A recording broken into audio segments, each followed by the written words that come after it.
Hey, what is up, everyone? I'm here with another gameplay commentary video for Marvel Rivals, and today's video is going to be different from the last video that I recorded. Last time I was watching the gameplay live while commentating. It was pretty much an improv session. This time, though, I've seen the video beforehand. It's just going to be a competitive match that I did a couple weeks ago, playing as Mantis and then swapping to Rocket. Well, first Groot and then Rocket. But I actually am not watching that video right now. What I've done is I've made some bullet points on this little journal that I have here. So this is actually a bit of a scripted video. I don't have an exact script per se, it's just little bullet points. So there are some elements of improv here and there. But ultimately, I just wanted to try out a new video format. If you guys like this sort of structured, more scripted sort of video, go ahead and let me know in the comments. I definitely appreciate any sort of feedback. But if you guys actually prefer the older, more improvised videos, let me know in the comments as well. Ultimately, I just want to create videos that you guys enjoy watching. But why don't we get to the theme of the video today?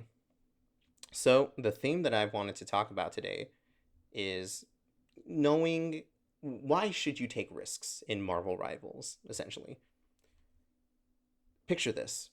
You're in a competitive game, you just push the payload all the way to the end of the map, and you guys destroy the enemy team. You're doing well, you decide not to change anything up, everyone's playing the exact same character that we were playing last round, but now it's the other enemy team's turn to push the cart. You stick with your same character, but all of a sudden, things start going opposite. The enemy team maybe locked in, or they counterpicked you, or they did whatever, and now you're not destroying them anymore. You're sticking with your character. Let's say it's your main character or one that you feel most comfortable playing with, but now it's just not cutting it anymore. You guys are getting destroyed. So, what do? I think when most players are faced with that sort of situation, they have two decisions, right? They probably have some sort of gut feeling where maybe I should change something. And you get that feeling from just playing enough games. After a while, you're gonna learn that maybe we need to change something up to try to actually win this. So when you get that feeling, you can either ignore it or follow it. When you choose to ignore it, you're essentially staying in your comfort zone. And this makes logical sense. You're sticking with the character that you know how to play best and the character that you probably have played the most. So it's logical to think that I should just stick with this character because it's the best shot that I'm going to have anyway.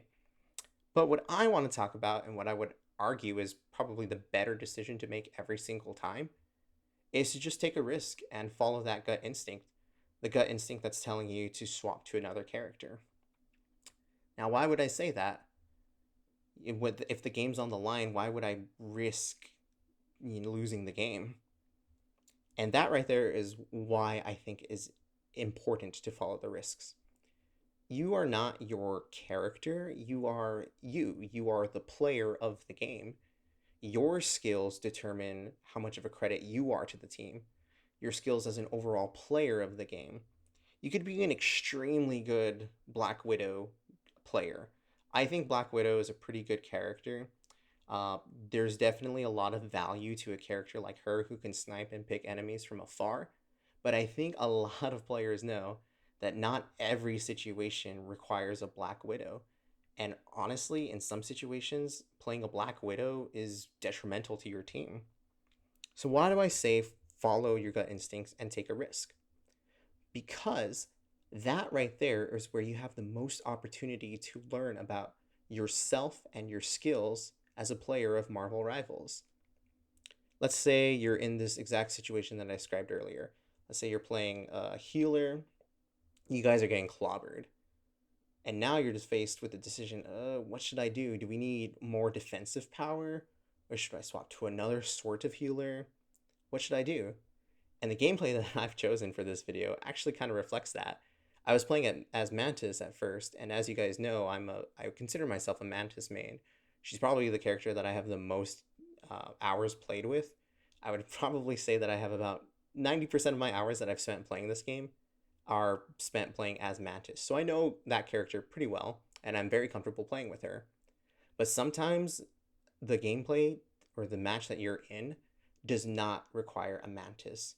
I would say Mantis is a more DPS focused support. She can definitely heal and she definitely has good heal output, but that's really only with her ult, and she can't really burst heal anyway. It's more regen.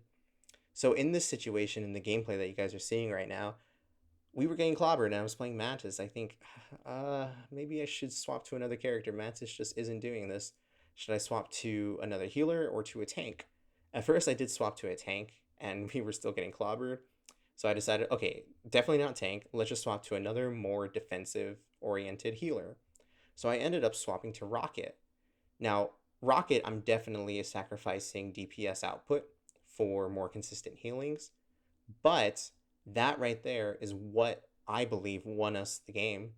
We needed more consistent healing output as opposed to, extra DPS.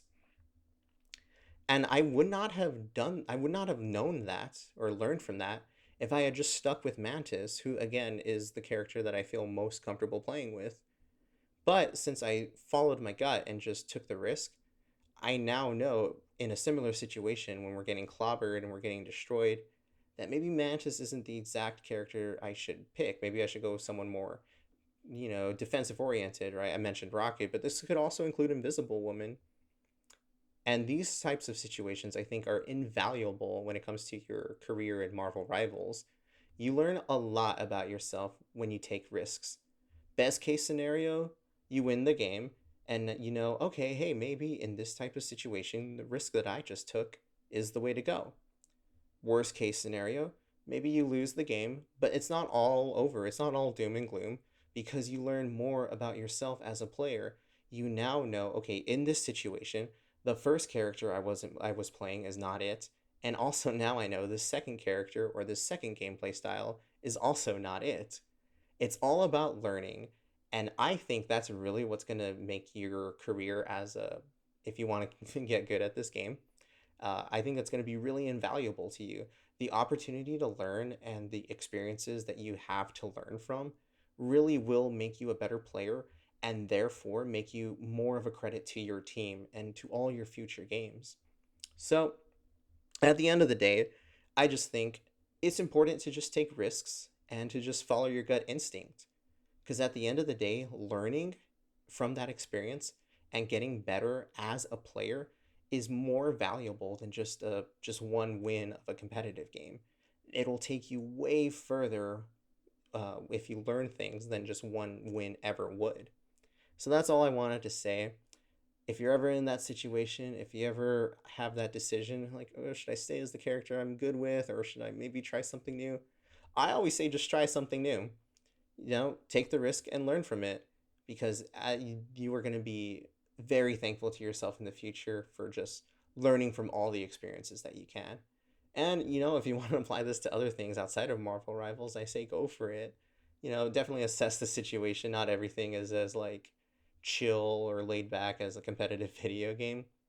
I'm talking about like things outside of games in life, but still, learning from experiences is definitely valuable. So I think you all should just think about that the next time you're stuck in a situation like that. But that's going to be it for the video today. Hope you guys enjoyed it. Let me know in the comments what you think about this structured video, and I will see you all next time. Take care, everyone.